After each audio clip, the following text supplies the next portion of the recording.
আজ আমি ইচ্ছা করে নিজের গাড়িটাকে পুরো নোংরা করে দিয়েছি, কারণ সে যখনই আমার বাইক নিয়ে যায় তখনই সেটাকে নোংরা করে ফেলে।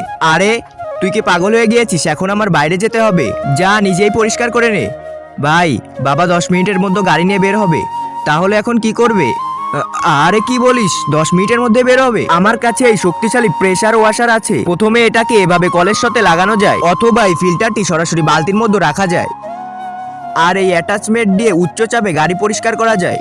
হে আল্লাহ, যে ব্যক্তি এই পবিত্র পাথরটি দেখে ভিডিওতে একটি লাইক করে চ্যানেলটি সাবস্ক্রাইব করবে এবং ভিডিওটা তার বন্ধুদের কাছে শেয়ার করবে, আপনি তাকে মৃত্যুবরণ করার আগে একবার হলেও হজ করার তৌফিক দান করুন। আর সবাই কমেন্টে বলো আমিন। আর এই অ্যাটাচমেন্ট দিয়ে পেশাদারদের মতো ফোমও ওয়াশ করা যায়, আর নিজের প্রয়োজন অনুযায়ী প্রেসার এভাবে কমানো বাড়ানো যায়। আপনার বাইক, তারপর ফ্লোর, সবকিছুই সুন্দরভাবে পরিষ্কার হয়ে যাবে। আরে বাবা মনে হয় চলে আসছে, সে আমার এই পরিষ্কার করা দেখে অনেক খুশি হতে পারে। দে চাবি। থ্যাংক ইউ তোকে। আরে তুই তো বাবার কথা বলছিস। আরে ওটা তো পরিষ্কার করানোর জন্য বলছি।